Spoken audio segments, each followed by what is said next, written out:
du médicament. Alors, racontez-nous, qu'est-ce qui s'est passé du mois de mars au mois de juillet? Qu'est-ce qui vous a mis la puce à l'oreille en disant, tiens, il y a quelque chose qui ne va pas? Quand, au mois de mars, quand ils ont trouvé le premier brevet, il m'a fallu 15 jours pour comprendre la suite. Ils ont pris le virus responsable de l'épidémie de SRAS, en Asie, SARS-CoV, qui n'a fait que 714 morts, hein, si vous voulez dire, donc la non-dangerosité de ce coronavirus.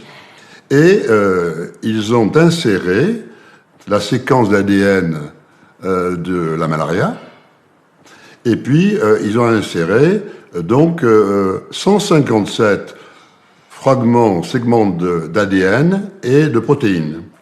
Voilà. Et ce qui a donné SARS-CoV-1. Et donc ça, c'est un brevet qui date de quand? Il a été déposé en 2003.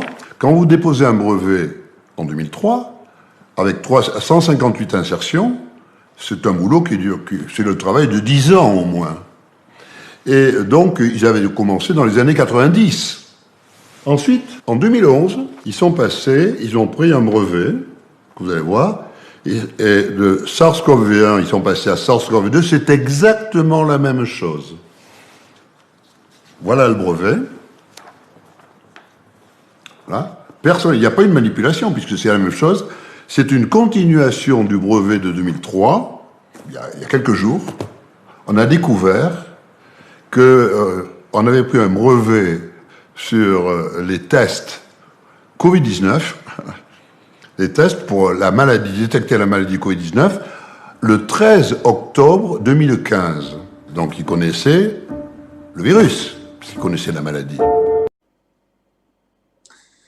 Bonsoir.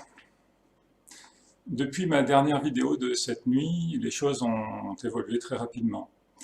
Alors qu'il devait être entendu par un juge à Paris, comme c'était prévu, le professeur Fourtillan a été interné contre son gré en hôpital psychiatrique à Uzès, à l'hôpital Le Mas-Careiron. Je vous laisse les coordonnées sous la vidéo ainsi que le téléphone.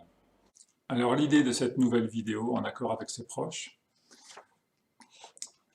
c'est de signifier au personnel à la direction de l'hôpital Mas-Careiron d'Uzès que nous sommes parfaitement au courant de la présence du professeur Jean-Bernard Fourtillan au sein des murs de l'hôpital, qu'il y est retenu contre son gré, et qu'il est bien évidemment hors de question qu'il y demeure plus longtemps, sans son consentement, qu'il y reçoive des traitements médicaux sans son consentement, qu'il lui soit porté atteinte à son intégrité physique ou à sa dignité, contre son gré bien évidemment, et que tout geste et que toute action de cette nature seront portés à charge du personnel et de la direction de l'hôpital, et que tout cela sera retenu contre eux face à des juridictions pénales, encourant des peines très lourdes d'emprisonnement et d'amende.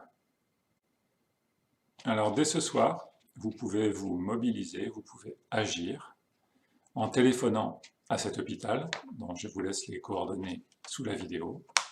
Vous pourrez demain matin leur écrire. Le mieux serait une lettre en recommandé avec accusé de réception, en utilisant les mots que je vous ai éventuellement laissés ce soir, ou en utilisant votre propre vocabulaire.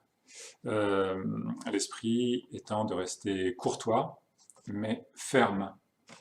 Comprenons bien que si nous ne faisons rien, eh bien demain ce sera le tour de n'importe lequel d'entre nous, un lanceur d'alerte, un scientifique un peu gênant qui va à l'encontre du discours dominant et s'érigeant en obstacle par rapport au déroulement de leur plan diabolique. Voilà, je ne serai pas plus long. Nous comptons sur vous, les malades comptent sur vous, les malades d'Alzheimer, de Parkinson, de maladies neurodégénératives dont le professeur Fourtillan s'occupe si bien. Il y va de nos libertés et il y va de nos vies, tout simplement. Merci pour lui, merci pour eux, et force et honneur. À bientôt les amis.